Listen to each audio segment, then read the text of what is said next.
সাবেক রাষ্ট্রপতি শাহাবুদ্দিনের এমন হঠাৎ পদত্যাগের নেপথ্যের গল্পটা আসলে কি? হাসিনা সরকারের পতনের পর থেকেই যাকে অপসারণের জন্য আন্দোলন পর্যন্ত করেছে রাজনৈতিক দলগুলো, তিনি এতদিন টিকে গেলেনই বা কিভাবে? নির্বাচিত সরকার ক্ষমতায় আসার পরও তিনি বহাল তবিয়তেই ছিলেন। হঠাৎ কি হলো যে অনেকটা তড়িঘড়ি করেই ইস্তফা দিয়ে নীরবে প্রস্থান করলেন শাহাবুদ্দিন? ক্যালেন্ডারের পাতায় এটি ছিল আরেকটি সাধারণ দিন, কিন্তু রাষ্ট্রীয় ইতিহাসের পাতায় দিনটি লেখা হয়ে গেল অন্যভাবে। একটি মাত্র পদত্যাগপত্র, কয়েকটি স্বাক্ষর, আর তারপরই শেষ হয়ে গেল একটি রাজনৈতিক অধ্যায়ের দীর্ঘ অপেক্ষা। রাষ্ট্রপতি টুকরুকে এই সপ্তাহের মধ্যে পদচ্যুত করতে হবে। বাংলাদেশের রাষ্ট্রপতি মোহাম্মদ শাহাবুদ্দিনের বিদায় ছিল শুধু একজন রাষ্ট্রপতির বিদায় নয়, এটি ছিল ২০২৪ সালের গণ অভ্যুত্থানের পর শুরু হওয়া রাজনৈতিক পুনর্বিন্যাসের আরেকটি গুরুত্বপূর্ণ অধ্যায়। কিন্তু প্রশ্নটি এখনও ঘুরে বেড়াচ্ছে, তিনি কি সত্যি অসুস্থতার কারণে পদত্যাগ করলেন, নাকি এর পেছনে কাজ করছে আরও বড় কোনো রাজনৈতিক সমীকরণ? পদত্যাগের আনুষ্ঠানিক ঘোষণার অনেক আগেই সামাজিক যোগাযোগ মাধ্যমে ছড়িয়ে পড়ে অসংখ্য পোস্ট।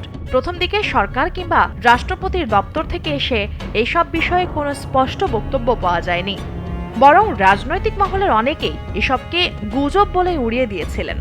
কিন্তু শেষ পর্যন্ত সেই গুঞ্জনই বাস্তবে রূপ নেয়। রাষ্ট্রপতির পদত্যাগের খবর প্রকাশের পরপরই বিষয়টি উঠে আসে Reuters, BBC, Bloomberg, south China morning post, WION, মানি কন্ট্রোল সহ বিভিন্ন আন্তর্জাতিক গণমাধ্যমে। তাদের বিশ্লেষণে একটি বিষয় প্রায়ই অভিন্নভাবে উঠে আসে, এটি শুধু একজন রাষ্ট্রপতির ব্যক্তিগত সিদ্ধান্ত নয়, বরং বাংলাদেশের নতুন রাজনৈতিক বাস্তবতার একটি গুরুত্বপূর্ণ প্রতীক। রাষ্ট্রপতির প্রেস সচিবের বক্তব্য অনুযায়ী স্বাস্থ্যগত জটিলতা এবং বিশ্রামের প্রয়োজনীয়তার কারণে রাষ্ট্রপতি দায়িত্ব থেকে সরে দাঁড়িয়েছেন, এটাই ছিল আনুষ্ঠানিক ব্যাখ্যা। রাষ্ট্রপতির বয়স, শারীরিক অবস্থা এবং চিকিৎসাজনিত প্রয়োজনীয়তার কথাও উল্লেখ করা হয়।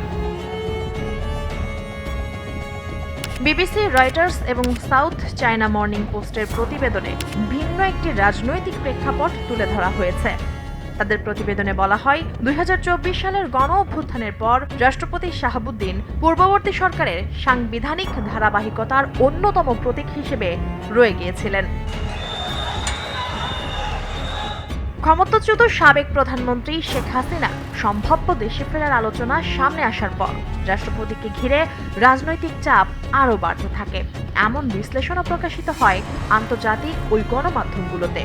কিছু প্রতিবেদনে এটি রাজনৈতিক সূত্রের দাবি হিসেবে এসেছে, তবে এই বিষয়ে আনুষ্ঠানিক সরকারি নিশ্চিতকরণ পাওয়া যায়নি। আন্তর্জাতিক সংবাদ মাধ্যমগুলোর কয়েকটি প্রতিবেদনে বলা হয়েছে, শেখ হাসিনা দেশে ফিরে আত্মসমর্পণের পরিকল্পনার কথা আলোচনায় আসার পর রাষ্ট্রপতির অবস্থান নতুন করে রাজনৈতিক বিতর্কের কেন্দ্রে চলে আসে। কিছু আন্তর্জাতিক বিশ্লেষণে দাবি করা হয়, রাষ্ট্রপতির পদে তার উপস্থিতি রাজনৈতিকভাবে অস্বস্তিকর হয়ে উঠেছিল। ভারতীয় সংবাদ মাধ্যম মানি কন্ট্রোল একটি বিশ্লেষণে প্রশ্ন তোলে, শেখ হাসিনার সঙ্গে একটি ফোনালাপ কি পুরো রাজনৈতিক সমীকরণ বদলে দিয়েছিল? এটি এখনো পর্যন্ত স্রেফ সংশ্লিষ্ট গণমাধ্যমের বিশ্লেষণ হিসেবে দেখা হচ্ছে, কেননা স্বরাষ্ট্রমন্ত্রী সালাউদ্দিন আহমেদ নিশ্চিত করেছেন হাসিনার সঙ্গে শাহাবুদ্দিনের ফোনালাপের কোনো তথ্য এখনো পাওয়া যায়নি। তবে সামাজিক যোগাযোগ মাধ্যম বলছে আজও অনেক প্রশ্নের উত্তর অজানা। রাষ্ট্রপতির পদত্যাগ কি শুধুই ব্যক্তিগত, নাকি এটি ছিল রাজনৈতিক প্রয়োজন? প্রশ্ন আরও তৈরি হয়েছে, অসুস্থতা কি মূল কারণ, নাকি সেটি ছিল কেবল আনুষ্ঠানিক ব্যাখ্যা? এ বিষয়ে দায়িত্বশীলদের বিস্তারিত ব্যাখ্যা না আসায় বিভিন্ন আন্তর্জাতিক গণমাধ্যম, রাজনৈতিক বিশ্লেষক এবং সামাজিক যোগাযোগ মাধ্যমে ভিন্ন ভিন্ন ব্যাখ্যা সামনে এসেছে, যার কোনোটাই প্রমাণিত নয়। বাংলাদেশের রাজনীতিতে কিছু বিদায় রয়েছে নীরব খাতায় লেখা, কোনো বিদায়ী ভাষণ নেই, নেই কোনো আড়ম্বর আয়োজন। তবে গণ অভ্যুত্থানে ক্ষমতা হারানো সরকারের রাষ্ট্রপতির এমন নীরব প্রস্থানই কাম্য বলে মনে করেন অনেক বিশ্লেষক, কারণ দম্ভ কিংবা বিদায়ী ভাষণ দেওয়ার মতো কোনো কর্ম আর গ্রহণযোগ্যতা এই দেশের জনগণের কাছে তার ছিল না।